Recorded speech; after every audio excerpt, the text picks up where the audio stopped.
This is a 3D trig question. This would be for GCSE M8. 3D trig is a topic which comes up on it, and it involves you finding right angle triangles in general. Okay, not always, but generally the idea is you find right angle triangles. So you've got this cuboid with sides 9 centimeters, 12 centimeters, and 16 centimeters as shown. Calculate the size of the angle AEC. So A to E to C then. Let's just draw on the triangle that they're talking about. So it's A to E to C, and it's that angle over there we're looking for. So the first thing we can do is we have to find the length A to E, and we have to find the length A to C, and probably the length A to E to C as well, and then we can find that angle using the cost rule. So we've got a lot to do here. So we've got to find three triangles first of all, and then we'll get going with that. So I'm going to find AC first of all. So AC, what we have to do is find a right angle triangle involving A and C. So you've got one here which goes from A to B and up to C. And that is 16. That's a right angle there. Always marking your right angle. So AB is 16. BC would be 9. That's the height. And then we will find our AC then. So by Pythagoras, AC would be equal to 16 squared plus 9 squared and the square root of that.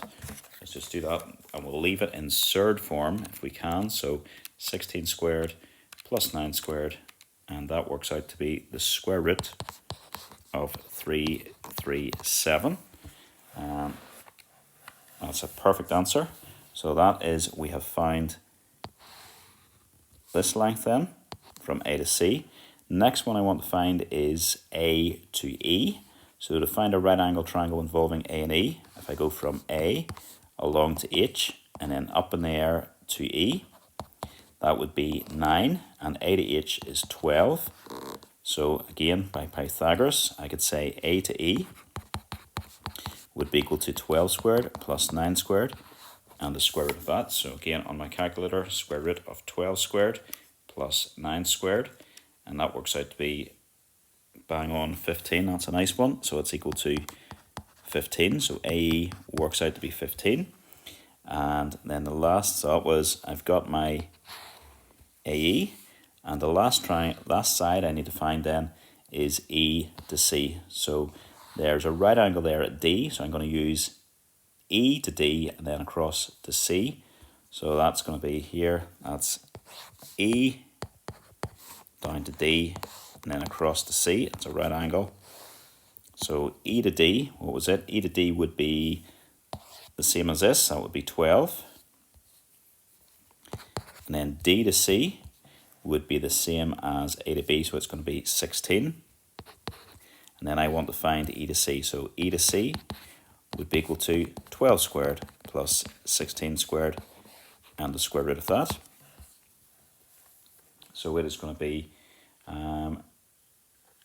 12 squared plus 16 squared and the square root of that. Done on my calculator, that gets me 20, so bang on 20. Now, if we look at this triangle now, that's the triangle we have. We want to find the angle AEC. So that's the angle that we want. And we now know this side, we know this side, and we know this side. I'm just going to draw that out again. What was it? EAC. So E to A and C was somewhere up here. Not that it really matters. It's just another sketch.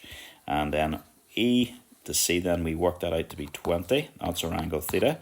And then our AC was root of 337, and your A to E was 15. So what is given to you on the formula booklet is a cost rule. Cost rule says A squared equals B squared plus C squared minus 2BC cos A.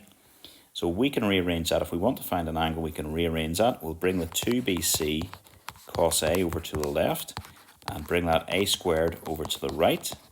And then last thing we do then is divide across by the 2BC. So you'll have B squared plus C squared minus A squared all over your 2BC.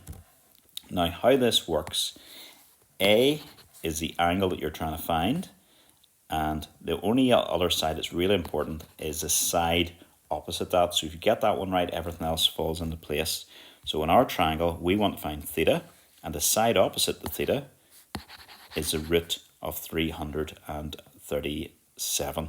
So you can see here, that's going to be then just cos of theta, and I'm going to put in that minus root of 337, and that's going to be squared. Put that in first, and then the rest of it falls into place. So it doesn't matter which one you call B or C. I'm going to say 15 for my B, so that's 15 squared, and 20 squared for this one, and then it's 2 times B, which is 15 times 20, and then your calculator could do that all. So let's just do that fraction. So that's going to be 15 squared plus 20 squared minus, and square root of 337 squared would be 337 just, all over 2 times 15 times 20. So when I did that on my calculator, I got 12 over 25. My theta then is equal to cos the minus 1 of that thing, 12 over 25. You could have jumped straight from here to your answer, by the way, if you just done cos the minus 1 of that whole thing. That would have been absolutely fine. And when I did that, I got 61.3. And I think that's 61.3 degrees to 1 dp. I'm not too sure what, I haven't got the actual paper here. Somebody sent this one to me. So 61.3 degrees to 1 decimal place, and that's what we're looking for.